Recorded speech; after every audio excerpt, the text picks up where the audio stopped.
제가 경남 부지사로 근무할 때가 2018년도부터 거의 2년 가까이 1년 10개월 근무를 하고 떠났었는데 오늘 다시 이렇게 경남에 내려와서 또 많은 분들 이른 아침에 이렇게 오신 걸 보고 아이고 감사하기도 하고 제가 오늘 무슨 말씀을 드려야 되나 하는 것도 다시 좀 걱정이 되고는 합니다.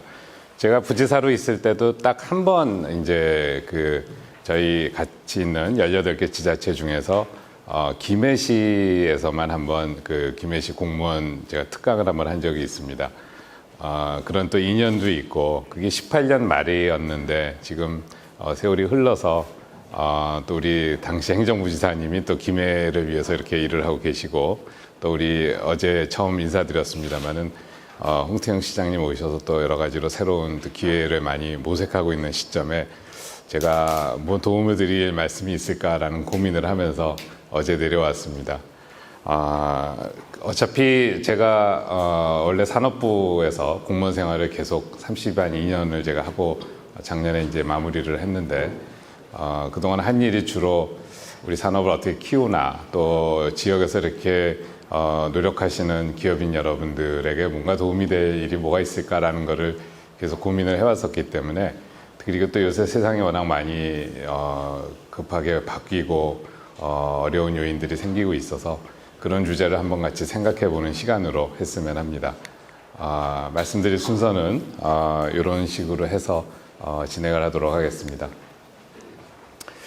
말씀드린 것처럼 제가 18년도에 내려왔었습니다. 그때가 이제 한창 조선 경기가 많이 이제 다운이 되고 사실 경남은 조선 경기가 뭐 거의 한 3분의 1 절반 가까이를 이렇게 이끌고 가는 이제 그런 경제 구조로 돼 있는데 조선뿐만 아니라 그때는 자동차도 좀 덜 팔리고 뭐 우리 두산중공업도 어렵고 그런 시점에 제가 사실 경남하고는 전 서울에서만 난 사람이고 처음에 내려온다고 하니까 많은 분들이 걱정을 해요. 말을 못 알아들을 텐데. 저희 아버님이 고향이 부산이십니다. 근데 저희 아버님도 중학교 때 막내셔가지고 중학교 때 이제 식구들 따라 다 서울 올라오시고 해서 말투도 그냥 저희 아버님도 서울 말투 쓰시는데 저희 고모님들 이렇게 모이시면 지금 다 돌아가셨지만 뭐 그냥 워낙 자갈치 시장 같은 분위기로 말을 쓰시니까 제가 저희 직원들 서울에 같이 있던 직원들한테 제가 스피킹은 안 돼도 히어링은 된다. 그리고 실제로 내려와서 근무하는 동안에 못 알아듣는 말은 거의 없었습니다. 뭐 거제도 저 남쪽에 조금 제가 처음 듣는 물고기 이름들 정도 빼고는 잘 지냈는데 다만 일들이 자꾸 많이 생겼죠. 조선도 사실 계속 최근에 많이 좋아졌지만 계속 힘든 상황이었고 또 2019년에는 일본이 또 수출 규제를 해서 또 경남도 일본하고 거리적으로도 가깝고 많은 생태계가 연결이 돼 있는데 또 우리한테는 영향이 뭐 없는지 급기야는 이제 코로나까지 터져서 제가 결과적으로는 이제 근무하는 동안에 이제 후반부가 되겠습니다만은 또 도를 비롯한 각 시 전국이 이제 코로나 막느냐고 또 초반에는 대구에서 크게 터지지 않았었습니까? 이 경남으로 번질까봐 우리 그때 우리 박 원장님이 행정부이사로서 보건 담당을 하시면서 많은 노력을 하셨습니다만은 이게 또 공단에 퍼지고 하면은 경제에도 이제 큰 영향을 주기 때문에 같이 노력했던 기억이 있습니다. 그 이후에도 뭐 지금까지 계속되고 있는 공급망 문제, 미국하고 일본이 다투면서 공급망에 이제는 아무 데서나 쓰는 게 아니라 중국 거 쓰면 우리는 안 도와준다. 뭐 여러 가지 이런 상황이 진행되고 있는 걸 잘 알고 계실 거고 요새 물가도 많이 오르고 이자율도 세고 에너지 가격 저희가 생각도 못했던 21세기에 전쟁까지 나는 이런 상황이 쭉 되면서 세상에 뭐가 많이 달라지고 있고 기업에서 이제 신경 쓰셔야 되는 부분들도 좀 많이 고민을 해야 될 시점이 돼서 그런 얘기를 좀 오늘 드리고자 이렇게 합니다. 제가 아까 말씀드린 건 18년 이제 여름서부터 20년 5월까지 근무를 했었습니다. 요 파란색에 해당하는 시기인데요. 이 시기에 보시다시피 뭐 제조업 생산이나 증가율이나 여러 측면에서 경남이 전국 전체에 비해서 많이 좀 빠지고 있는 어려운 시기에 있었습니다. 그래서 뭔가 좀 붐업을 할 수 있는 방법이 뭐가 있을까라는 걸 한참 고민을 하던 시점이었는데 이게 뭐 경제라는 게 하루 이틀에 금방 달라지는 건 아니니까 더더군다나 코로나까지 터져가지고 제가 장관으로 간 다음에도 이제 거기에 대한 숙제 같은 게 마음속에 있는 거예요. 이게 경남이 좀 더 그때 내가 뭘 했는지 모르겠지만 좀 도와주는 쪽으로 좋아지는 쪽으로 이게 하고 있는지. 그래서 요 빨간색으로 나오는 부분이 이제 제가 장관으로 재임하는 기간인데 그때도 좀 나아졌을까라는 거를 제가 이번에 준비하면서 다시 봐도 크게 잘 모르겠어요. 여전히 전국 전체로는 생산 지수에서는 좀 빠지는 것 같고 하지만 또 이 생산 지수는 반도체 뭐 이런 경남이 주력으로 하지 않는 하지만 그 이후에도 좀 우리 경제 큰 방향을 차지하는 품목들이 전국에는 섞여 있기 때문에 경남에 계신 분들은 좀 따로 이렇게 봐야 되지 않나라는 생각을 했습니다. 뭐 그런 거를 한번 찾아보면서 생각을 한 게 이제 원래 기계를 이제 많이 수입을 해오면 여러분들도 잘 아시지만은 우리가 투자의 선행지수라고 하거든요. 기계를 많이 사서 깔고 해야 앞으로 경기가 좋아질 테니 투자도 더 하고 이렇게 하니까 경남은 또 제조업이 강하고 김해는 더더군다나 해서 기계류를 수입하는 쪽 이렇게 숫자를 저희가 매번 보는데 그 숫자로도 경남이 오히려 제가 있을 때는 스마트 산단 뭐 이런 얘기를 해서 그런지 상대적으로는 좀 전국보다는 수입이 좀 많이 되는 이런 상황이었는데 이 부분도 빨간 쪽으로 가면은 뭐 결국 좀 약간 좀 가라앉고 있는 이런 부분이었고 다만 제가 있을 때 제가 원래 산업부 출신이기 때문에 이 아파트라든지 이런 거는 주특기 부분이 아니고 정책도 잘 모르는데 큰 숙제 중에 하나가 14,000여 채 정도의 미분양 아파트가 그때 쌓여 있어가지고 이걸 어떻게 치우느냐라는 게 큰 고민이었습니다. 뭐 그렇게 좋은 쪽으로 풀린 건 아니지만 어쨌든 해소가 많이 됐고 이 부분 하나는 제가 잘한 게 아니라 저절로 부동산 경기가 분위기가 달라지면서 이 부분은 해소가 됐었던 것 같습니다. 그 여러 가지 지표 중에 결국은 우리 사장님들이 앞으로 지금 우리 회사가 잘 돌아가고 있다. 매출이 지난번보다 나아지고 있다. 앞으로도 좋아질 것이다.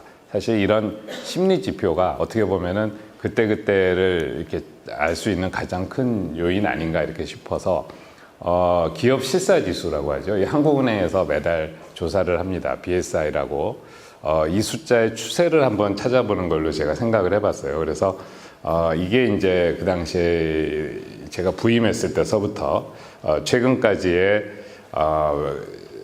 우리 사장님들이 우리 회사의 매출이 똑같다 그러면 100이고 지난번보다는 좀 별로다.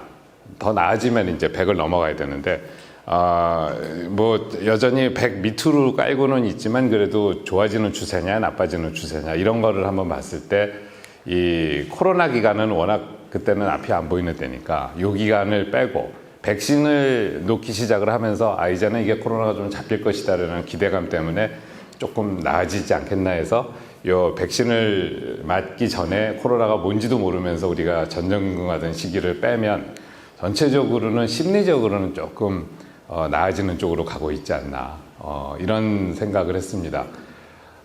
하지만 이제 전국하고 비교를 하면은 또 경남이 그래도 더 나아지고 있는 건지 이런 거를 이제 봐야 될 것 같아서 전국 숫자하고 같이 이렇게 보면 여전히 전국에 있는 기업인분들이 어떻게 될 것이냐라고 생각하는 것보다는 코로나 전에는 뭐 생각했던 것보다는 비슷했던 것 같아요. 그래도 경기 요인들이 아까도 말씀드린 것처럼 자동차, 조선은 경남이 좀 특화되어 있지만 다른 부분들도 그때는 그렇게 낮다고 보기는 어려운 시점이었는지 요 정도로 비슷했는데 오히려 코로나 이후에는 전국보다는 회복력이 좀 덜하다가 작년 가을서부터는 오히려 전국보다는 경남에 계신 분들이 딴 데는 모르겠는데 경남은 좀 해볼만 하다라는 생각들을 하고 계신 거 아닌가 이렇게 좀 보였습니다. 이거는 매출 실적이니까 지금까지 장사한 거에 대한 이제 느낌이고 그럼 다음 달은 어떻게 될 거냐 다다음 달은 뭐 이렇게 이제 미래를 쳐다보는 방향으로 바꿔보면 이제 이건 업황 전망인데요. 오히려 코로나 전에는 앞으로는 좀 더 별론 것 같다. 전국 대비로. 그러니까 해보고 나니까 지난달까지는 그래도 어떻게 지나갔는데 앞으로는 더 나빠질 것 같다라는 생각을 다른 곳에 계신 분들보다는 경남은 좀 더 생각을 하셨는데 앞으로 어떻게 되겠느냐라는 것도 역시 작년 말부터는 전국보다는 경남은 조금 좋게 생각하시는 이런 쪽인 것 같습니다. 회복이 되고 있는 것은 맞는 것 같고요. 결과적으로 제조업 생산 지수도 제가 있던 18년도가 거의 이제 저 빨간색이 이제 경남의 생산 지수인데 18년도 이후 20년까지 그러니까 제가 떠날 때 바닥을 치고 그 이후로는 조금씩 나아지는 쪽으로 이제 가고 있는 것 같고 그거를 땡겨 올라가는 역할을 하는 거는 역시 선박 조선 경기가 좀 더 풀리는 부분 그리고 요새 비행기 항공 이쪽이 이제 경남에 새로운 또 그걸로 뜨고 있어서 진주 사천 쪽에서 끌어올리는 부분이 있는 것 같고 방위산업을 포함한 기타 운송기계 이런 쪽이 경남의 새로운 어떤 호전 요인으로 이렇게 호전이 되고 있다고 생각을 하고 있습니다. 그리고 우리가 공급망 위기를 겪어오면서 결국은 이 탄탄한 공급망 생태계가 있는 지역이 지금은 어떻게 보면 세계적인 경쟁력을 가지고 있는 지역이다 이렇게 볼 수 있는데 문제는 장기적으로도 우리가 지금 이렇게 나아지고 있는 부분이 회복이 되겠느냐 우리가 경험해 봤지만 조선도 언젠가는 또 다시 다운턴하는 시기가 올 것이고 방위산업도 무기라는 건 한 번 사면 뭐 30년 막 이렇게 쓰기 때문에 매년 이렇게 수요가 들어온다고 볼 수도 없고 사실 많이 우리가 없던 부분이 수출이 늘고 있지만 양으로 보면은 전체 우리 수출을 끌고 간다든가 하기에는 그게 크지 않은 부분이 방위산업 같은 경우이기 때문에 결과적으로는 우리 많은 분들이 영위하시는 기계 또 뭐 전자, 자동차 부품 뭐 이런 쪽이 이제 나아져야 될 텐데 그런 쪽은 오히려 우리가 좀 더 고민해 봐야 될 부분들이 많지 않나.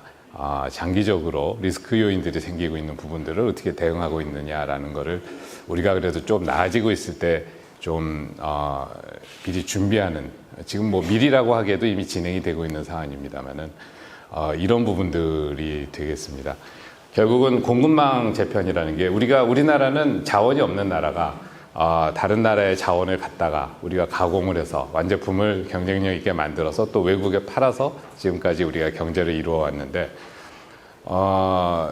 우리가 가장 괜찮다고 생각하는 단골로 삼고 있는 지역의 물건을 와서 만들면 안 된다. 뭐 미국하고 중국하고 지금 지정학적인 문제로 싸우고 있는 부분 그리고 그런 부분에 이제 세계적인 어떤 공급망 이제 사슬이 굉장히 달라지고 있고 특히 최근에 뉴스에 보면 미국이 반도체 공장은 미국에 지어라. 그럼 보조금을 주겠다. 보조금을 받은 회사는 앞으로 중국에 투자하면 안 된다. 이런 식으로 경제 외적인 WTO 시대에 우리가 가장 국경 없이 장사를 할 수 있던 부분이 달라지고 있어서 이런 부분을 뭐 지금 앞으로 어떻게 될지를 예측하기는 굉장히 어렵고 조심스럽지만 기업을 하시는 분들은 이게 하루 이틀에 끝나는 게 아니라 앞으로 쭉 추세로 달라지는 거 아니냐라는 고민을 해보는 시점이 되지 않나 싶습니다. 디지털 전환은 사실 IT 산업이 발전을 하면서 요새는 기계나 뭐 모든 부분이 인터넷에 연결 안 되는 기계도 없고 저도 어제 저녁에 자려고 하는데 핸드폰에 뭐가 삑삑 소리가 나요. 이게 뭔가 했더니 집에 있는 공기청정기가 이유는 모르겠지만 나쁨으로 바뀌었다고 저한테 알람을 울리는 거예요. 여기 와 있는데 뭐 이런 식으로 다 연결이 돼 있는 시점인데 이런 추세가 오고 있구나라는 걸 우리가 실감을 하다가 코로나가 터지면서 사실 뭐 비대면 사업이 늘어나고 하면서 굉장히 속도가 빨라졌는데 그리고 요새는 어디 가나 챗 GPT 얘기 안 하시는 분이 없습니다. 이제 이런 큰 변화가 우리가 처음 인터넷이 생겼을 때 신기하다 생각한 게 이제는 우리가 없이는 살 수 없는 세상이 된 것처럼 앞으로 우리 경제 또 우리 사회 우리의 사업을 많이 바꿔놓을 것 같아서 이런 부분에 우리가 준비를 또 어떻게 해야 되는지 잘하고 있는지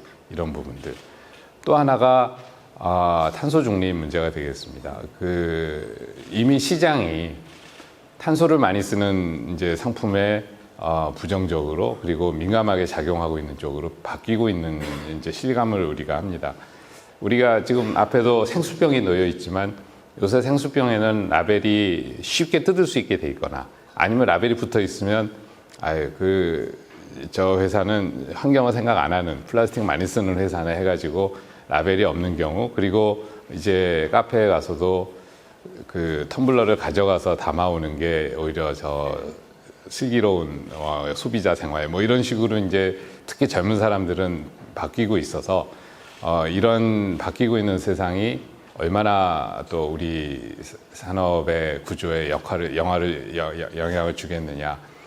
이게 우크라이나에서 전쟁이 터지면서 유럽이 가스 위기를 겪고 그 가스 위기를 이참에 아예 저 사람들의 가스 쓰는 거를 끊어야 되겠다라는 쪽으로 더 가속화할지, 아니면 당장이 힘드니까 원전 석탄을 다시 되살릴지, 이런 부분들이 굉장히 불확실한데, 시장은 어쨌든 친환경으로 이제 가고 있는 추세가 우크라이나 전쟁 때문에 갑자기 앞으로 장기적으로 바뀌겠느냐 하는 부분에서는 많은 사람들은 그렇지 않을 것 같다라는 생각을 하는 것 같습니다. 하나하나 좀 보도록 하겠습니다.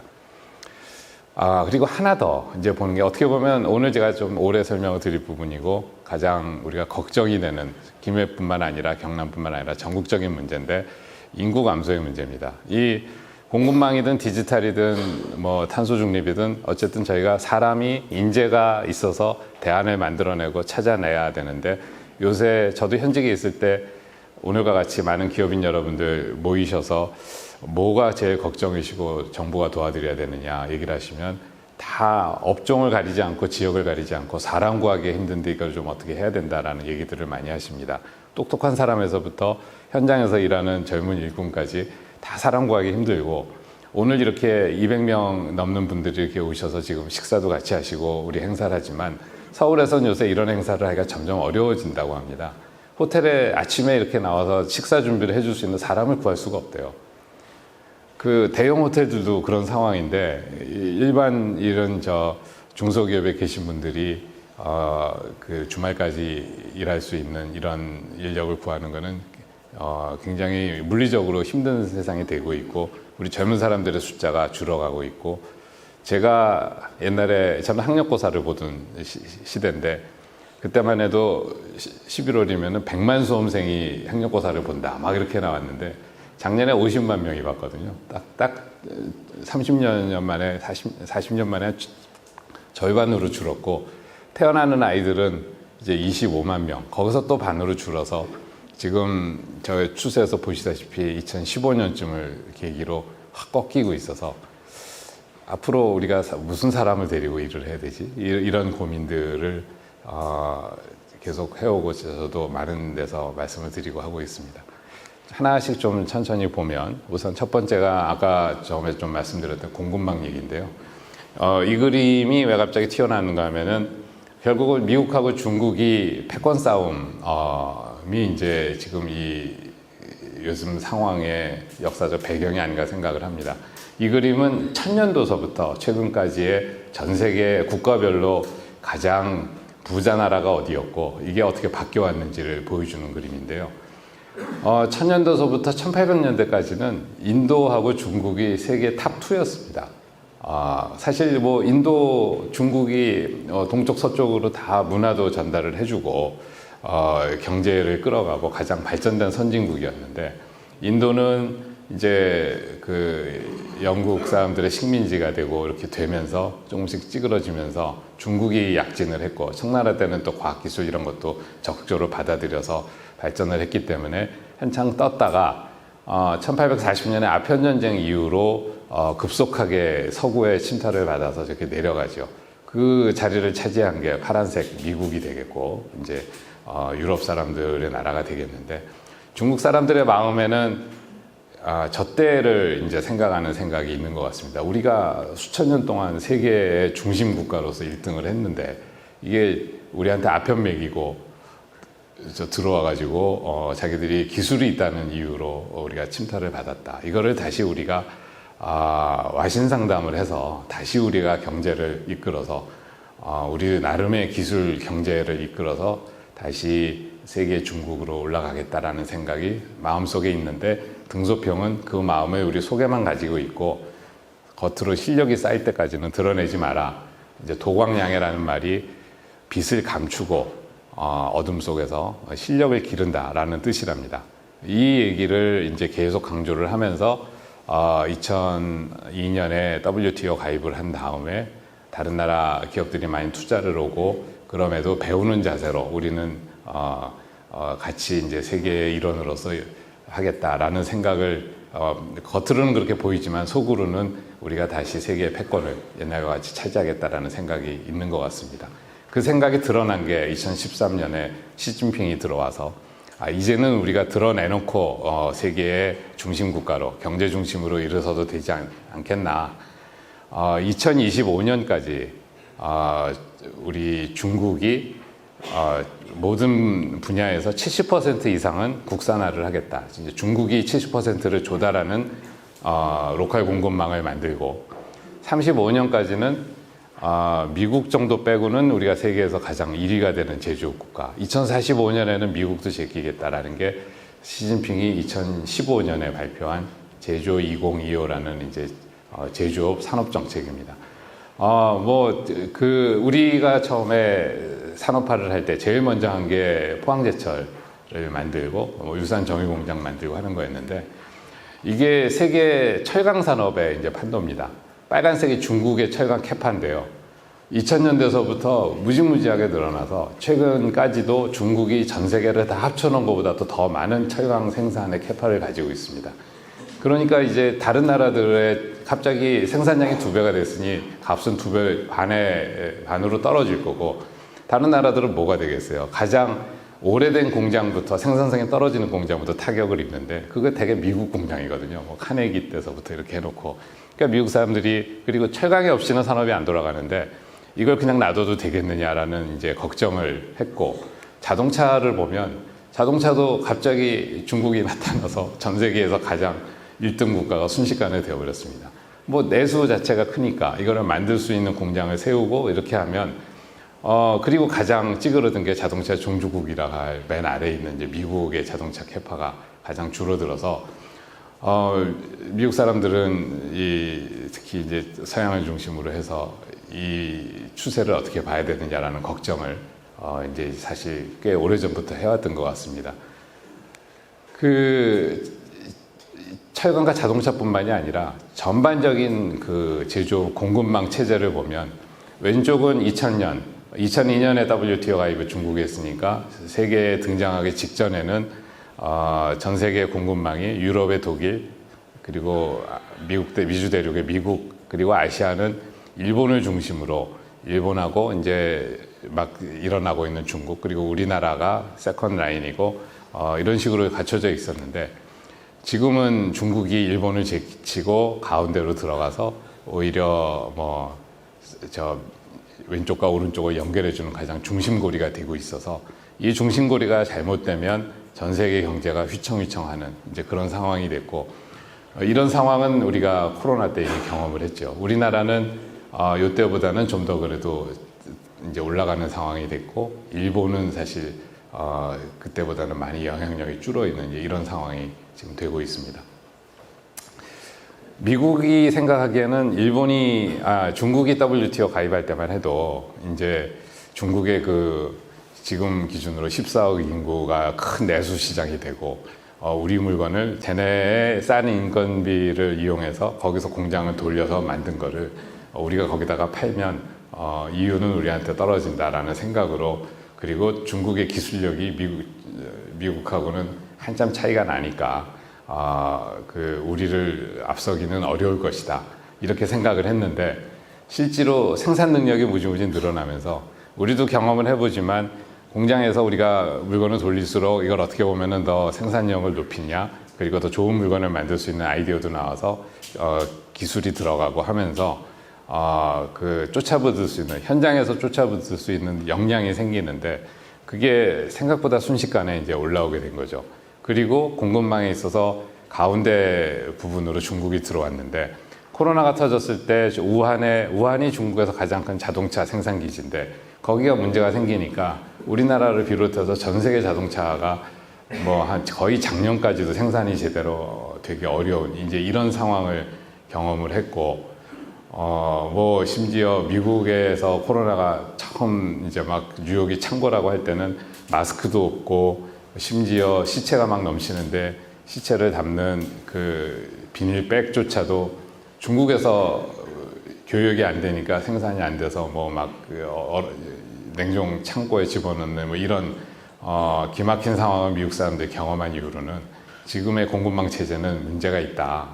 굉장히 서방에 불리하고 중국만 유리하고 중국이 고이든 아니든 우리 쓸 거밖에 없다라는 생각으로 세계에 공급을 안 하면 세계 경제가 마비가 되는. 그래서 아까 보여드린 철강이 가장 큰 이제 그 중국이 주름잡기 시작한 부분이었기 때문에 그 트럼프 때는 대놓고 옛날에 거의 사문화됐던 무역안보법 232조라는 거 동원해서 중국 제품에 대해서 고율의 관세를 때리고 이런 식의 이제 압박을 시작을 했죠. 바이든 정부가 온 다음에는 사실 중국하고 이제는 사람들이 사업을 안 할 수가 없고 미국 기업들도 마찬가지여서 이렇게 해가지고는 이게 죽도 밥도 안 되겠다라는 생각을 현장에서는 많은 이들을 하신 것 같습니다. 그래서 바이든 정부가 오면 좀 중국하고 다시 화해하는 분위기로 되지 않겠느냐라고 생각들을 하신 것 같은데 바이든 대통령이 취임을 하고 가장 처음 지시한 내용 중에 하나가 100일 안에 반도체, 2차 전지, 그리고 의약품, 그리고 요새 히토류라고 하는 이제 희유 광물들, 뭐 2차 전지에 들어가는 리튬, 뭐 니켈, 카드뮴 다 포함해서 이런 물건들의 공급망에 대해서 챙겨보고 앞으로 어떻게 대안을 만들어야 되는지에 대해서 보고를 해라라는 거를 100일 안에 해라 이렇게 해서 그 옆에 있는 백악관 보고서가 그때 나온 보고서고 그 보고서 안에 있는 내용은 결국은 반도체, 2차 전지 다 중국에서 대부분 만들고 중국에서 나오는 소재들이 들어가지 않으면 만들기 어렵다. 이런 식의 이제 결론들이 나와서 최근에 그까지도 뉴스에 나오는 반도체 지원법, 미국의 반도체 공장을 지으면 우리가 보조금을 옛날보다 세게 줄 텐데 그 대신 수혜를 받은 기업은 그 안에 있는 내용을 미국하고 쉐어해야 되고 또 중국에 추가 투자를 앞으로 10년간 하면 안 된다. 인플레이션 감축법은 이름은 저렇게 돼 있지만 전기자동차한테 보조금을 주는 내용들이 메인으로 되어 있는데 거기에도 역시 중국제 소재를 일정 부분 이상 쓰면 미국에서는 보조금을 주지 못한다. 이제 이런 식의 내용들이 사실 미국 사람들이 보조금을 특정 산업에 주지 마라. 그리고 관세를 최대한 낮춰서 무역이 원활하게 돼야 된다라는 내용을 WTO 출범 이전부터 가트라는 우리 관세 협정이 2차 대전 직후에 만들어졌을 때부터 계속 강조를 해왔고 이 보조금을 주다가 걸리면 우리가 상계 관세로 두드려 맞는다라는 거를 제가 공무원 시작할 때부터 최근까지도 가장 우리가 경계해야 될 거는 특정 산업에 보조금 주는 걸로 오해를 받아서 상대방 국가의 무역 제재를 받지 않도록 해야 된다라는 걸 해왔는데 이 내로남불이라고 미국 사람들이 더 대놓고 이제는 반도체 2차 전지 이런 데 보조금을 주는 거와 마찬가지 지금 정책을 하고 있는 거죠. 그만큼 코로나를 겪으면서 그리고 중국의 성장세를 보면서 미국 사람들은 이래서는 안 되겠다 생각을 한 건데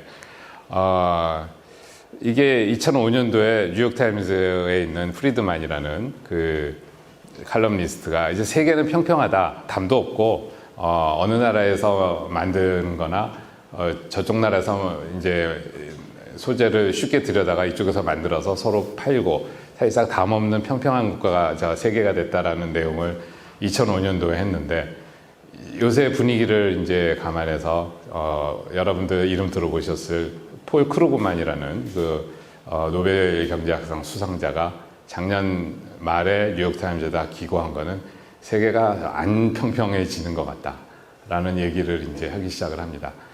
우리나라도 사실 중국이 세계 공장이 됐을 때 없어도 중국에 우리가 보내서 거기서 가공해서 미국에 팔거나 또 다시 중국 안에 팔고 우리도 가져오고 이런 식의 생태계가 지금 20여 년 이제 구축이 되고 있는데 지금은 중국하고 미국하고 미국이 반도체 공장을 미국으로 가져와라. 2차 전지도 미국에서 생산하면 보조금을 준다. 이렇게 되고 있으니 중국은 우리 수출의 4분의 1을 차지하는 1위 수출 국가고 2위 국가는 미국인데 두 나라가 사이가 이러니 우리는 지금 가운데 끼어서 앞으로 어떻게 해야 되겠느냐라는 이 고민은 사실 이 어느 여기 계신 분들도 수출하시는 분들은 중국 시장, 미국 시장과 직간접적으로 다 연결이 돼 있는데 앞으로 정부와 민간이 지혜를 모아서 해결을 해나가야 돼. 하지만 제가 보기에는 이 추세는 단시간 내에 쉽게 끝나지 않는다. 중국은 아편전쟁 이후에 빼앗긴 패권을 다시 되찾기 위한 그런 생각이 속에 있는 거고, 미국은 그걸 빼앗겨서는 미국의 존립이 어려워진다. 특히 그 포인트는 반도체, 이렇게 지금 세상이 가고 있는 것 같습니다. 조금 그거를 더 보면 말씀드린 것처럼 우리나라가 세계 무역시장을 통해서 성장을 한 나라고, 저기 숫자가 있는 거는 사실 65년은 제가 태어난 해고요. 끄트머리는 제가 이제 공무원 그만둘 때까지의 우리나라 수출을 그래프로 그린 건데, 제가 공무원 시작할 때는 우리나라가 2억 불이 채 안 되는, 64년에 처음 1억 불 돌파를 했고 1.75억 불을 65년에 수출했습니다.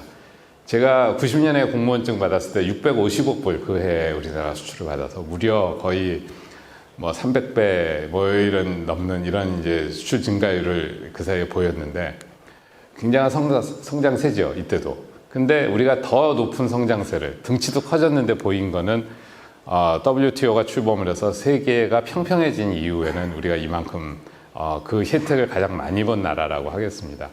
한데 이제 한 10여 년 전서부터는 그 성장세가 과거하고는 조금 달라지는 것 같아요. 그럼 뭐가 이 변곡점들을 만들어냈느냐, 이렇게 보면 중국이 WTO 가입을 해서 2002년부터 중국이 세계 공장으로, 그리고 우리의 새로운 수출 시장으로, 너무나 우리한테는 옆에 커다란 시장이 열리는 바람에 그 혜택을 이렇게 받는데, 그 중국의 시진핑이 이제 우리가 이제 스스로 일어날 때가 됐다라고 선언을 하고, 이때서부터 우리가 그동안에 나갔던 하다못해 롯데마트도 도로 나오고, 요새 현대자동차도 옛날 같지가 않고, 뭐 이런 상황이 이루어지면서 이 중국의 행보, 그리고 미국하고의 사이가 우리 수출에 이런 영향을 가져왔기 때문에 앞으로 우리가 주의 깊게 대응을 해나가야 될 부분이다, 이렇게 생각을 합니다.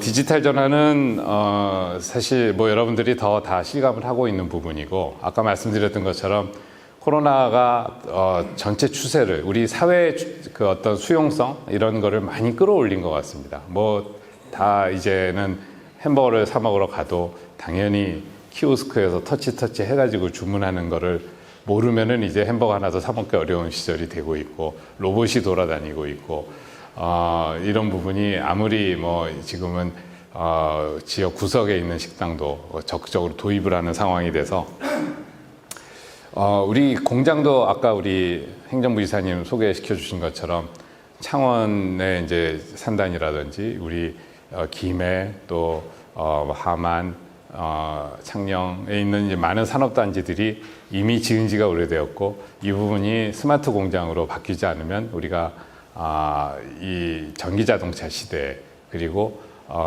그 모든 기계가 사실 다 와이어드 돼서 인터넷으로 연결이 되는 이 시기에 제대로 된 우리가 상품을 만들어낼 수 있겠느냐, 이런 고민에서 그때 저희도 강조를 하고 중앙에서도 많이 도와줬는데, 특히 챗GPT와 같은 새로운 소프트웨어 기술, AI, 그 또 빅데이터가 이제 있어야 그 데이터를 기반으로 AI가 돌아가는데, 그런 데이터는, 특히 산업 현장의 데이터는 공장이 스마트화 되지 않으면 나오지 않기 때문에, 그리고 이제 그런 스마트 공장을 만들 수 있는 센서나 정밀 모터, 이런 부분들이 다 일제 제품에 우리가 의존을 하고 있는 이런 상황에서는 우리가 미국이 중국의 공급망에 신경을 쓰는 것처럼 우리도 진짜 앞으로 중요해지는 품목에 대해서는 우리가 안보적인 이유로도, 우리 경제 안보적인 측면에서도 센서와 같은 비싸지 않지만 꼭 중요한, 팔지 않으면 우리 당장 물건이나 공장이 돌아가기 어려운 이런 부분들은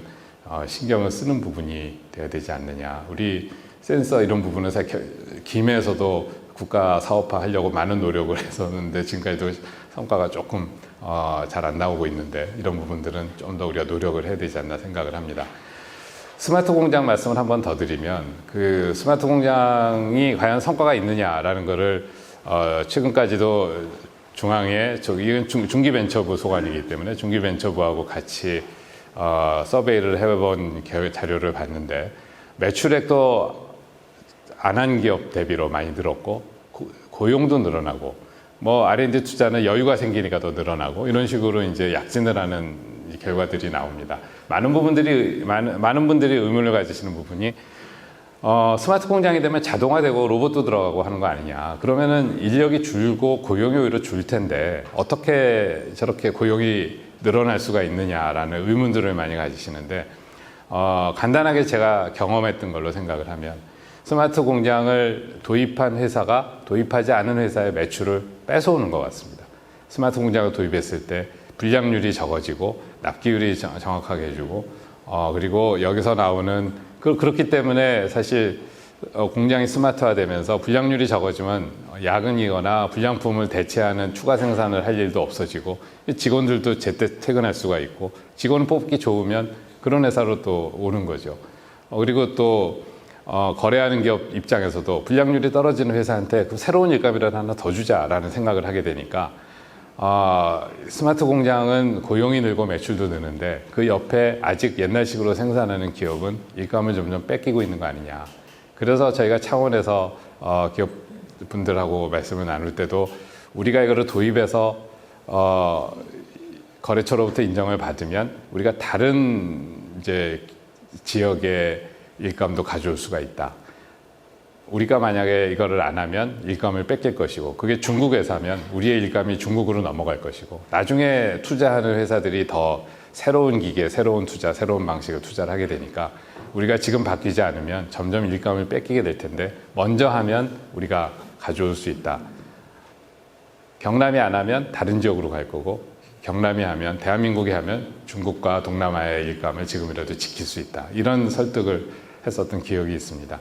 그러면 그렇게 과연 잘 전파가 되고 있느냐 보면 이건 뭐 한 2년쯤 된 통계인 것 같습니다만은 그 대기업들은 스스로 이런 변화에 대한 어떤 그 걱정들을 하고 투자를 하고 계신 것 같아요. 그래서 어떤 데이터 그리고 초기의 상태겠지만 AI 활용률 이런 거를 보면 대기업은 뭐 많은 기업들이 이미 어떤 형태로든 도입을 해서 저렇게 하고 있고 반면에 중견기업이나 중소기업들은 아직은 거기까지 생각을 못 미치고 있다 하는데 과연 이게 뭐 기업이 크고 작고의 문제인지 아니면 관심을 어느 정도 들여서 지금부터 노력을 하느냐의 문제는 좀 더 우리가 분발을 해야 그리고 대기업 입장에서도 LG전자가 창원에서 스마트 공장을 도입할 때는 1차, 2차 협력업체까지 다 모여가지고 시스템을 구축을 했습니다. 그렇지 않으면 완제품만 한다고 해서 생산성이 더 나아지는 게 아니라 다 연결돼야 되기 때문에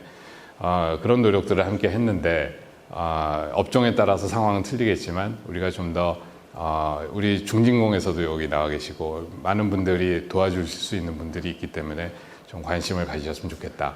지역도 수도권 지역이 아무래도 옆집 뒷집이 더 많이 하면 다 따라하는 추세가 있는데 그렇지 않은 지역은 또 상대적으로 뒤처지는 그래서 수도권 비수도권도 전원세계 차이가 나고 사실 제일 이 분야에서 앞서 나가는 게 전기자동차 이쪽이어서 바이든 대통령이 며칠 전에 앞으로 2030년부터는 미국에서 나오는 신차는 3분의 2는 무조건 전기자동차만 받도록 하겠다 이렇게 발표를 해놨으니 이제 내연기관차는 제네시스는 이제 내연기관을 2030년 이후에는 현대는 안 만들겠다고 했고요. 전기차, 수소차로만 다 하겠다고 선언을 이미 해놓고 있는 상황에서 그러면은 지금까지 자동차 부품을 납품받은 회사들도 이 추세에 따라가야 될 텐데 가장 왼쪽에 높은 46.7%의 막대기를 보시면 전기차 전환에 대해서 아무 모르겠다. 지금 이런 분들이 이 정도 비중을 아직도 차지하고 있고 경남 같은 경우에는 1,800여 개사의 자동차 부품 회사가 경남 지역에 산재해 있는데 그 대부분이 보면 동력 발생 또 동력 전달 이거는 이제 내연기관 기준이기 때문에 대충 합쳐 보시면은 35% 40% 가까이 숫자가 되는데 이분들은 전기차가 되면은 일감이 사라지게 되는 이제 업종인 거죠. 반면에 저 뒤에 있는 전장 부품 10% 정도 차지하는 이 회사들은 앞으로 더 기회 요인이 생기는 거고 이 부분에서 어떻게 하면은 스무스한 전환이 이루어지느냐라는 게 이제 제가 있을 때도 여러 뭐 준비하는 대책도 만들고 했습니다만은 무엇보다 기업에 계신 사장님들께서 관심을 가지고 해주시지 않으면 효과가 나기 어려운데 여전히 경남에 있는 기업의 80%는 관심 없음 이렇게 돼 있으니 아무리 정부에서 열심히 정책을 만들고 해도 현장하고 짝짝꿍이 맞지 않으면 우리가 실기하게 되지 않을까 하는 걱정들이 있습니다. 마침 경남은 우리 NHN 그 데이터 센터 유치를 할 때 그때 데이터 센터라는 게 자체로는 기계만 이렇게 돌아가지 뭐 고용 창출이나 뭐 또 이런 부분에 대해서는 큰 기여를 하는 게 없다 이런 지적들이 계속 있어 와서 저희가 좋은 조건으로 김해에서 NHN에 오퍼를 하는데 다만 조건이 있다.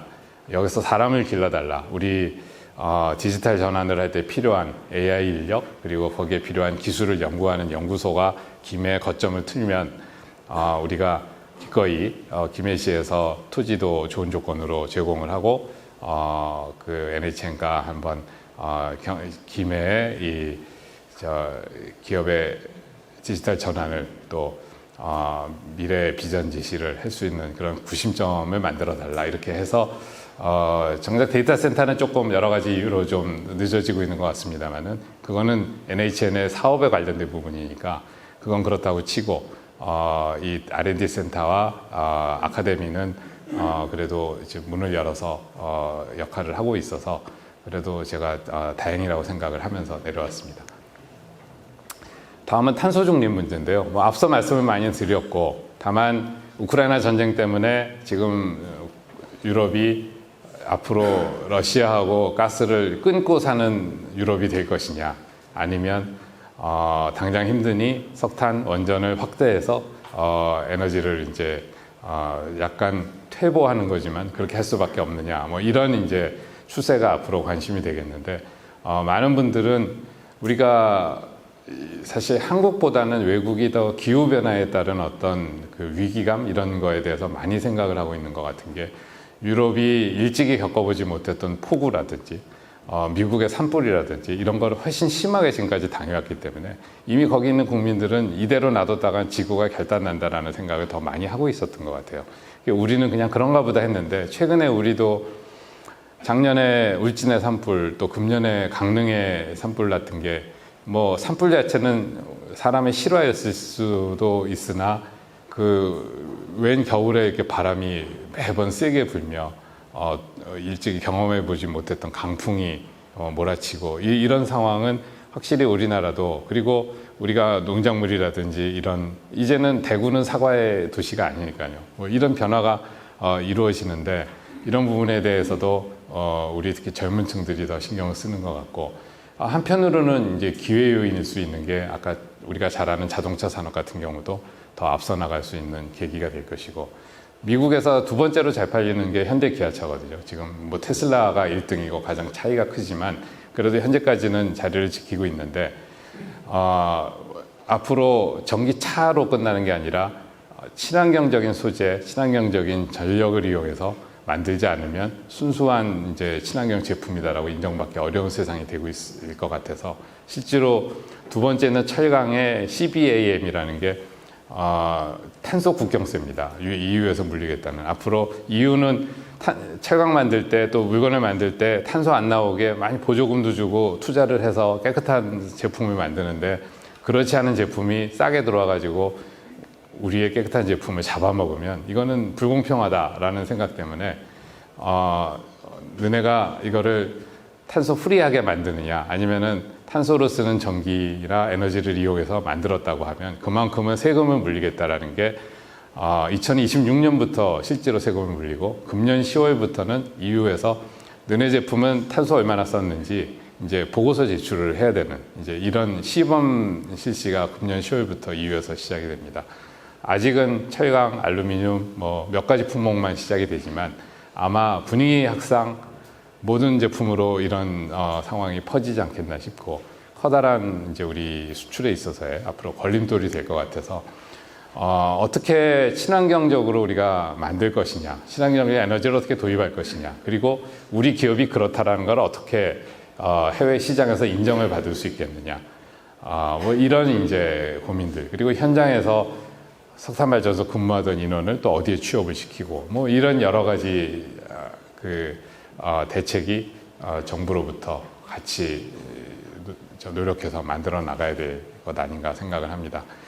우리 온실가스 감축 목표 얘기가 매번 나오고 합니다만은 우리나라가 제일 많이 온실가스를 배출한 기준 연도가 2018년도인데 7억 톤이 넘는 온실가스를 배출을 하는데 옆에 파란색으로 보이는 부분이 이제 발전에 해당하는 부분이고요. 우리 이제 발전소, 석탄 발전소, 가스 발전소 저게 한 3분의 1 좀 넘고 밑에 그 초록색이 일반 산업 공장, 우리 여기 계신 많은 분들이 계신 공장에서 생산 과정에서 생기는 게 저 정도입니다. 나머지가 자동차가 굴러다니고 우리가 집에 난방 떼고 하는 게 나머지 부분을 차지해서 사실 산업부가 저 에너지 발전하고 산업 부분의 석탄을 어떻게 줄여야 되느냐라는 거를 이제 고민을 해야 되는데 전 세계 많은 나라가 2050년까지는 이걸 제로로 만들어야 되고 7억 톤을 제로로 만들어야 되고 2030년까지는 가시적인 목표를 유엔에 제출을 해라. 그래서 재작년 말에 제출을 할 때 우리는 40%로 고민을 해서 나왔죠. 뭐 여러 가지 평가가 있습니다만은 선진국들이 이미 일찍 시작했음에도 우리는 뭐 50% 가까운 이제 감축을 그때까지는 하겠다라는 추세로 가기 때문에 어느 나라가 얼마를 하겠다라는 것을 누가 평가하는 게 아니라 시장이 평가하게 되면 우리나라 인구 대비로 2배의 온실가스를 뿜으면서 지금 배출을 하고 있는 심지어 기후 악당이라는 표현까지도 들으면서 세계 시장에서 너네는 어떻게 하나 보자라는 관심을 갖고 있는데 미온적인 자세를 보이면 당장 우리 상품의 수출이나 소비자들의 반응이 식어버리지 않을까라는 걱정에서 뭐 여러 가지 고민 끝에 40% 정도로 그 당시 정부가 그거를 했는데 다만 산업 쪽은 시간을 상대적으로 좀 벌어야 되는 거 아니냐. 우리가 에너지 발전 쪽에서는 좀 더 속도를 내고 그래서 전체가 다 40%를 줄이는 게 아니라 산업 분야는 14.5%를 줄이는 것으로 그때 세부 목표를 잡았고 이 산업에서도 산업이 전체 3분의 1 정도 되죠. 3분의 1에서 그 안에 또 70%는 철강, 석유화학, 시멘트 3개 업종이 다 배출을 합니다. 나머지 업종들은 사실 상대적으로 양이 적어요. 근데 철강은 현재는 석탄을 쓰지 않고 철강을 만들 수 있는 기술적인 방법이 없고 이거를 수소로 대체하는 기술을 2040년 정도는 돼야 우리가 확보가 될 것 같다. 30년까지는 뭐 거의 줄일 수 있는 방법이 없어서 철강은 2.3%를 좀 봐드리고 석유화학은 우리가 바이오 원료라든지 또 PS 플라스틱을 다시 쓴다든지 기술적으로는 어느 정도 진도가 나가고 하고 있어서 저거는 조금 감축률이 높고 시멘트도 철강만큼이나 방법이 쉽지가 않아서 이렇게 업종별로 차등화된 목표를 제시를 하고 산업은 14.5%까지 감축하는 노력으로 숙제를 조금씩 차등화해서 뒀습니다. 이번 정부도 전체 40%를 줄이는 거는 같지만 산업에 대한 부담이 여전히 크지 않느냐 해서 14.5%를 11.4%로 좀 더 낮춰서 잡았고 에너지 쪽을 좀 더 이제 늘렸습니다. 그리고 이제 해외에서 우리가 그 사업을 해서 온실가스를 줄여서 우리의 성과로 받는 부분들을 좀 더 늘리고 이렇게 해서 저렇게 했는데 산업의 11.4% 안에서 사실 철강이나 석유화학이나 작년 금년 차이에 뭐 크게 우리가 기술적으로 확보할 수 있는 뭐가 된 건 아니어서 어느 부분에서 더 이렇게 감축이 됐는지는 자세한 내용이 발표가 안 돼서 저도 모르겠습니다만은 추세는 이런 식으로 가고 있고 사장님들께서 생각을 하시는 거는 우리가 모두 40%를 줄이는 숙제를 받은 거는 아니지만 저희가 걱정을 하는 거는 우리는 이렇게 한다고 했는데 시장이 아까 우리 그 페트병 얘기를 잠깐 드렸지만은 이 페트병은 순식간에 라벨이 있거나 막 색깔 코팅을 입힌 페트병은 순식간에 시장을 다 잃어버렸거든요. 우리가 저 정도로 노력을 한다라는 게 시장에서 이쁘게 받아들여 주겠느냐. 사실 대기업들은 정부에서 이걸 발표하기 이전에 아까 현대자동차의 전기차 계획이라든지 이런 거는 먼저 다 발표가 돼버렸어요. 안 그러면 시장에서 투자를 못 받는다. 우리가 퇴출시키겠다. 뭐 보조금 대상이 아니게 된다. 뭐 이런 분위기들이 자꾸 있기 때문에 대기업들은 먼저 움직이는데 뭐 중소기업한테도 불똥이 칠 날이 이미 튀고 있다라는 생각을 합니다. 그래서 뭐 ESG 얘기가 또 이 추세와 연결해서 계속 나오는데 우리 기업이 친환경적인 기업이다. 그리고 사회적인 역할을 잘하는 기업이다라는 거를 잘 이렇게 앞으로 PR을 하고 거래처에 알리고 시장에 알리고 하는 노력이 점점 중요할 거라 생각을 하고, 무엇보다 아리백이라는 단어를 많이 들어보셨을 것 같은데, 신재생 에너지만으로 100% 돌아가는 기업이다. 이제 이런 의미고, 앞으로 언제까지 아리백 기업이 되겠다라는 발표를 글로벌 기업들에서부터 순차적으로 계속 하고 있어서, 시장에 이제 우리는 ESG 이상 100% 앞으로 신재생으로만 만들겠다. 현대자동차가 2045년 45년에 이제 아리백 기업이 되겠다라는 발표를 하고, 이거는 간단한 얘기가 아닌 게, 소재도 이제 친환경적인 소재. 현대자동차 그때 납품을 하는 거는 이제 석탄 발전으로 인한 전력을 이용하면 안 되는 거죠. 현대자동차도 마찬가지지만 그 납품받는 부품들도 다 친환경적인 에너지로 만들고, 소재도 그렇게 프로세싱이 된 소재를 쓴다라는 얘기이기 때문에, 그러면 그런 전기를 누군가 공급을 해줘야 됩니다.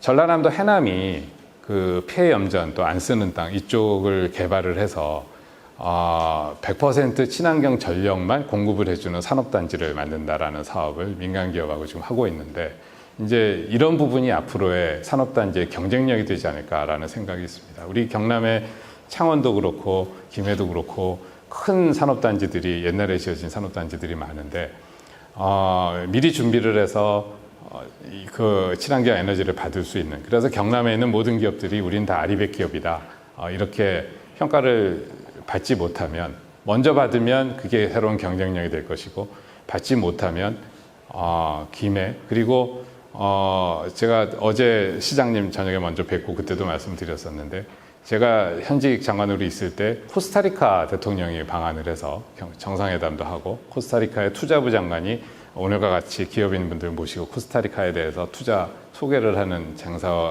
행사가 있었는데, 코스타리카는 수력이 99% 전력 생산을 합니다. 그러니까 이미 아리백 나라가 돼 있어요. 그래서 그 장관이 그때 현장에서 물어보더라고요. 한국이 코스타리카에서 수입해오는 1등 품목이 뭔지 아시느냐?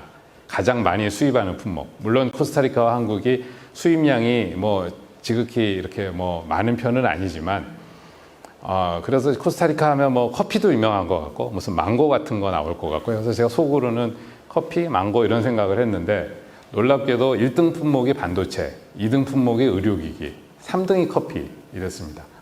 그 이유가 아까 말씀드린 것처럼 수력으로 발전을 하다 보니까, 인텔의 반도체를 마지막에 패키징 해가지고 선을 이어서 이렇게 우리가 보통 보는 형태의 까만 반도체로 만드는 패키징 공장이 거기 들어가 있는 거예요.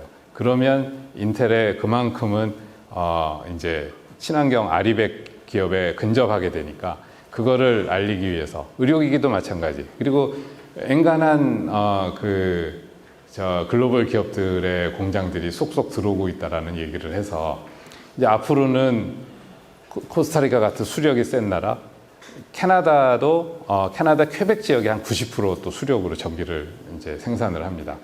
아이슬란드 같이 지열을 통해 가지고 이제 앞으로 발전을 하는 나라, 이런 나라들이 새로운 이제 경쟁 이제 유망국으로 떠오를 것 같고, 우리 기후 악당이라는 얘기까지 듣고 있던 한국은 미리 대처하지 않으면 굉장히 상황이 달라질 수 있다라는 걱정을 해왔었습니다. 그리고 이제 마지막으로 인구 말씀을 좀 드리고, 이제 시간이 좀 많이 지났는데, 앞서 보여드린 것처럼 우리가 2015년 이후에 이제 걷잡을 수 없게 지금 이제 출산율이 내려가고 있습니다. 큰 이것도 되돌려지지 않는 추세 같은데, 제가 이유가 뭔가, 이건 뭐 제 생각이고 확인을 안 해봤는데, 2015년은 90년생이 25살이 되고, 보통 Z세대는 90년대 중반쯤서부터 이제 Z세대라고 해서 95년생이라고 해도 이제 20살이 돼서 혼인 정년기에 이제 들어가는데, 이 Z세대는 82년생 김지영을 쳐다보면서 자라난 이제 90년대생들은 이제 진짜 시집장가 안 가겠다는 생각이 굉장히 굳어진 것 같습니다. 이걸 어찌해야 될까라는 거는 이제 오늘 여기까지 얘기하기는 어렵지만, 일단 이 추세에 따라서 인구가 계속 줄어들고 하면 누가 디지털 전환을 준비하고 누가 탄소 중립을 준비하고 할 거냐라는 걱정이 되는데, 경남은 이제 제가 내려오는 시점쯤에 이제 340만 가까이 경남 인구, 340만 경남 식구 뭐 이런 식으로 표현을 하다가 그때서부터 계속 지금 내려가고 있고, 작년 말인가 올 초에 경남도청에서 2040년까지 인구 추계를 공식적으로 발표한 자료를 가지고 만든 건데, 제가 있을 때만 해도 김해가 유일하게 경남에서 인구가 늘어나는 지역이었어요. 근데 그것도 제가 떠나는 시점에 20년에 55만을 꼭대기로 해서 지금은 계속 줄어들고, 20년 뒤에는 49만으로 줄어들게 되는데 6만 정도가 줄죠. 그 6만은 현재 함안군이 사라지는 숫자가 됩니다. 김해 안에서 함안군이 없어지는 겁니다. 20년 뒤면, 20년이면 금방이죠, 사실. 이미 23년이니까 17년 뒤입니다. 양산은 늘어나고 있더라고요. 그래서 여기는 30년대 중반까지도 피크를 치다가 내려가는데, 제가 보기에는 부산하고 지하철을 통해서 나눠 가지고 있는 인구가 아닌가 싶고, 좀 더 인프라나 기여인이 있는 곳들, 교통이 좋은 곳하고 그쪽으로 몰리고 나머지 지역은 이제 인구가 빠져나가는 추세가 더 가속화되지 않겠나, 이런 생각이 듭니다. 사람이 경쟁력이 된다면 이런 부분을 우리가 같이 고민을 해봐야 될 부분이 되는 것 같은데, 생산 가능 인구로 봐도 뭐 전체 인구가 주니까 생산 가능 인구도 당연히 줄어가는데, 그 추세를 보면 지금은 전국에서 경남 인구가 차지하는 비율이 20년에는 6%가 좀 넘었고, 생산 가능 인구도 6.29%, 전체보다는 아이나 할아버지가 좀 더 많아서 상대적으로는 전국보다는 평균적으로 생산 가능 인구가 좀 적은 편인데, 그 격차는 점점 벌어져서 보시다시피 인구가 전국에서 차지하는 비율도 수도권으로 빠져나가고 덜 낳고 해서 줄지만, 생산 가능 인구는 상대적으로 더 줄어들게 될 것이다. 사람을 우리가 이제 귀하게 관리를 해야 되는 시점이 점점 다가오고 있다. 경남 안에서 김해만 보면 김해 비율도 전체 경남에서는 점점 줄어듭니다. 이게 어디로 가는지는, 양산으로 가는지는 잘 모르겠는데, 근데 일단 생산 가능 인구 자체는 어느 정도 스테이를 하는 것 같아요. 그래서 도시화된 지역이기 때문에 아마 이거는 군 지역은 훨씬 더 심각하게 이제 떨어지게 될 텐데, 이런 추세를 우리가 최소한이라도 지키려면 뭔가 김해로서는 지금의 인프라나 그 정주 여건이나 이런 거에 대해서 전반적으로, 특히 젊은 층의 정주 여건, 어떤 기회 요인 만들어주는 거, 이런 부분이 굉장히 중요하다. 생산 가능 인구가 그럼 전체 인구의 몇 프로나 되느냐? 지금 20년 기준으로는, 전국 기준으로는 한 70% 정도가 생산 가능 인구를 차지하고 있고, 그래도 김해는 전국보다는 높고 경남은 전국보다 이제 낮은 수치로 나오는데, 줄어드는 수치는 전체적으로 더 이렇게 내려가죠. 하지만 지금 한 2%포인트 이상 전국보다 그래도 김해가 높게 차지하던 비율은 상대적으로 2040년에는 줄어들어서 생산 가능 인구는 점점 좀 더 줄어드는 추세가 되는 것 같고, 중위 연령이라는 거는 제일 나이 많은 분부터 1살 아기까지 이렇게 쭉 줄을 세웠을 때 가장 가운데 차지하는, 우리 수학 시간에 미디안이라고 가르치는 이제 그게 중위 연령인데, 지금은 이게 김해가 그래도 세 가지 중에서는 제일 낮아서 41살이 조금 넘는, 그리고 경남 전체로는 전국보다 45살로 높은, 그러니까 경남에서는 45살이 중간인데 김해로 오면 그래도 좀 젊은 층이 있어서 41살. 하지만 우리가 20년 뒤에는 다 50대 이상으로 넘어갑니다. 심지어 경남은 거의 환갑에 가까운 분들이 가운데 값이 돼서, 저희 얘기는 58살까지 아래에 있는 분들이 그 위에 있는 분들을 1대1로 하나씩 맡아서 이제 보살펴야 된다라는 얘기가 되는 거죠. 제가 공무원을 시작할 때가 90년에 공무원증을 받았다고 말씀드렸는데, 그때 중위연령은 27살이었습니다.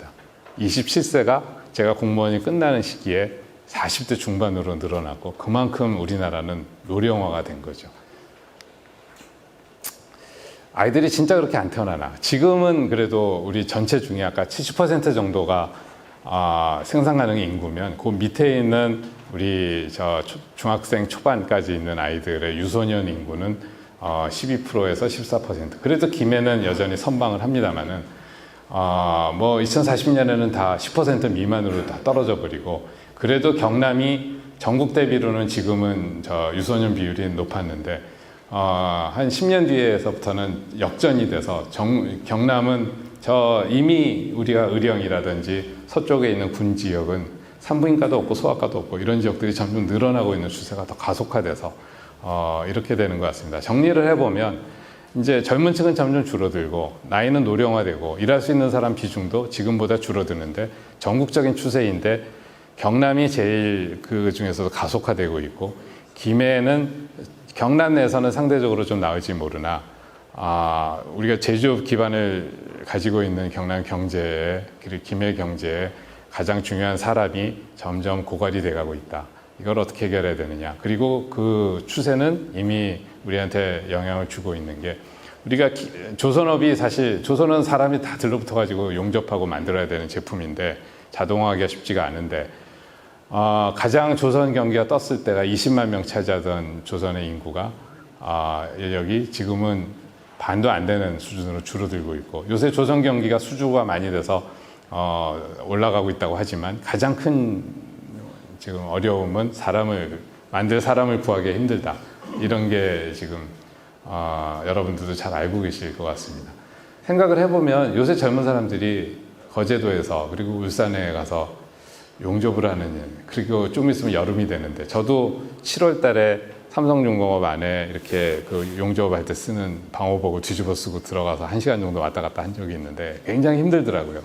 근데 그걸 하루 종일 직업으로 그거는 뭐 아마 며칠만 하면은 한 10kg씩 막 살이 빠질 것 같은 이런 생각이 드는데 요새 젊은 사람들이 과연 다 좋은 교육받고 특히 더 어려운 사교육 경쟁을 뚫고 대학교까지 졸업한 사람들이 그런 일자리에 호감을 가질까? 페이라도 많이 주면 모르겠는데 거의 지금 거제도에서 나가는 페이는 성과가 그동안 많이 떨어져서 뭐 최저임금에 별 차이가 없는 수준이라서 사람 구하기가 쉽지가 않은 것 같습니다. 그 여파는 제조업의 취업자 수가 어떻게 되느냐라는 건 조선업이 잘 돼야 되는데 이제 조선업이 취업이 안 되면 조선업이 안 되는지 조선업이 안 되면 취업이 안 되는지 모르겠지만 거의 상관관계가 1에 가까운 상관관계 1이면은 거의 똑같이 간다라는 얘기인데 90% 상관관계니까 그리고 지역 경제에도 조선업이 어떻게 되느냐에 따라 아파트 가격이 왔다 갔다 하는 것도 거의 영향을 주고 있고 사람이 외지로 빠져나가면 조선업이 힘들어지고 이러는 것도 앞에 거보다는 상관관계가 덜하지만 그래프상으로 봐도 추세가 비슷하게 가고 있어서 우리가 이 인력 문제와 조선을 비롯한 경남의 경제가 인력 문제가 해결이 안 되면 앞으로 어려울 것이다. 그럼 어떻게 해결을 해야 되느냐라는 고민을 하다가 오늘 제가 그냥 아이디어 차원에서 제안을 드리는 거는 그래도 김해 하면은 우리가 김수로 왕의 왕비 우리 허왕우를 기점으로 해서 인도하고 좋은 사이를 이렇게 지내고 있는데 앞으로 전 세계적으로 사실 선진국들은 고령화가 돼가고 젊은 사람들은 줄어들고 또 어려운 일을 안 하려고 하는 이 상황에서 인도는 14억 인구가 지금 거의 중국하고 비슷한 상황인데 옆에 그림을 보시면 인도는 지금을 정점으로 해서 중국은 점점 인구가 줄어드는 우리나라 같은 이유죠. 다 생활 수준이 높아지고 여성의 사회 활동이 늘어나면서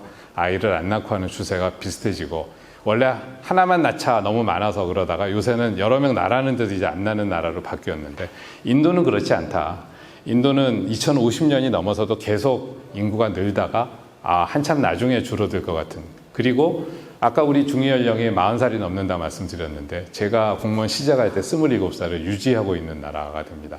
다 영어를 쓰는 사람들이고 인도가 IT 인력이 강하고 그리고 우리 김해 그 중점 그 분야인 의생명 분야가 강한 나라입니다. IIT라고 인도의 공과대학 그리고 세럼 연구소라고 하는 이 세계에서 가장 큰 백신 기업 이런 게 이제 인도에 위치를 하고 있어서 김해하고 굉장히 이렇게 서로 코워크할 수 있는 부분들이 있는데 이 사람들은 우리는 옛날에 미국에 유학 가도 박 대통령 때 키스트 만들고 하면서 이분들이 들어와서 경제개발에 큰 역할을 해주고 중국도 유학 같은 사람들이 들어와서 중국의 지금 산업을 만들고 요새 TSMC라고 대만의 우리 삼성보다 더 시스템 반도체를 많이 만드는 그 회사의 창업자도 미국에서 근무하던 분이 조국을 위해서 들어와서 그런 회사를 만들었는데 인도 사람들은 들어오지를 않는다 그럽니다. 미국에 가면 거기에서, 왜냐하면 인도라는 곳이 아직은 제조업이 자본주의를 이렇게 편하게 할 수 있는 그런 문화가 안 돼서 뭐 힌두교의 계급제, 또 힌두교가 80% 되고 거기에 속하지 못한 20%의 이슬람, 이런 쪽은 이 서로 아무리 공부 잘하고 사업을 하려고 해도 쉽지가 않아서 미국에 남아서 지금 미국에 있는 우리 구글, 마이크로소프트, IBM, 심지어 샤넬의 CEO, 그리고 앞으로 세계 경제를 끌어갈 세계은행 총재, 이런 분들이 다 인도 사람들이 지금 포진해 있는, 우리가 사람은 몰라도 기업들은 다 아는 데들이잖아요. 이런 인재들을 미국은 이미 한참 활용을 하고 있고, 우리도 기회인으로 생각해 볼 수 있지 않느냐. 아까 말씀드린 세럼 연구소라는 코로나 시기에서 세계에서 가장 백신을 많이 공급한 생산업체입니다. 이 회사뿐만이 아니고 제네릭이라는 게 우리가 카피 의약품이라 해가지고 특허가 풀린 의약품이 이제 그 제네릭이라고 이제 부르는데, 미국 사람들이 아까 바이든 대통령이 100일 안에 만들어라 이렇게 할 때 왜 이런 얘기가 나오는가 하면은 오른쪽을 보시면 완제 의약품이라고 우리가 이제 포장이 되어 있는 이 약은 미국이 37% 생산 시설을 가지고 있습니다. 그래서 이 사람들은 그래도 3분의 1은 전 세계에 공급하는 3분의 1이 우리한테 있으니까 우리가 충분히 될 수 있지 않느냐 그랬는데, 정작 코로나가 터지니까 이게 문제가 있는 거예요. 왜 그런가 했더니 우리가 빵집을 하려면 밀가루를 사와야 되는데 밀가루 공장은 다 인도하고 중국에 가 있습니다. 인도가 29%로 세계에서 제일 많이, 약을 만드는 원료 약은 인도와 중국이 가장 많이 만들고 정작 미국은 14%밖에 없어서, 빵 공장은 뭐 미국에 많이 있을지 몰라도 밀가루가 안 오면 빵 공장에 무슨 소용이 있습니까? 그런데 인도는 이러한 시설과 인력과 기술이 인도에 지금 있기 때문에 우리가 김해가 아까 2019년에 나온 그 우표를 비롯해서 많은 문화적 교류를 인도하고 이렇게 하고 있지만, 우리 젊은이들이 충분히, 우리 젊은이들만으로 김해와 경남과 우리나라 경제를 이끌어갈 만큼 충분히 우리가 확보하고 있으면 모르겠는데, 앞으로 2040년까지는 이 줄어드는 추세는 우리가 낳지 않았기 때문에 이제 뭐 되돌리기가 힘든 상황이고, 우리가 김해와 인도의 인연을 이용을 해서 이 김해의 경제가 인도의 인력들, 인도의 똑똑한 인력들, 하지만 여러 가지 이유로 뭐 미국이나 큰 시장을 쳐다만 보고 K-팝 이런 것 때문에 한국에 대한 어떤 이미지도 많이 좋아지고 동경을 하고 있는, 한국이 또 IT 강국이고 의생명을 하고 있는 김해에서 같이 한번 일해보자라는 쪽으로 인도 인력이 김해의 어떤 새로운 돌파구가 될 수도 있지 않을까라는 생각을 조심스럽게 해보면서, 특히 금년이 인도하고 우리나라가 수교한 50주년이 되는 해랍니다. 그래서 여러 가지 좀 모멘텀을, 지금까지 안 했던 사업을 확대하기도 좋은 계기가 될 것 같아서 제가 김해에 무슨 말씀을 드리는 게 역시 필요할까라고 고민을 하다가 이런 생각을 했다라는 말씀을 드리면서 시간이 좀 많이 넘어가서 죄송합니다만 이상으로 제가 마치도록 하겠습니다. 감사합니다.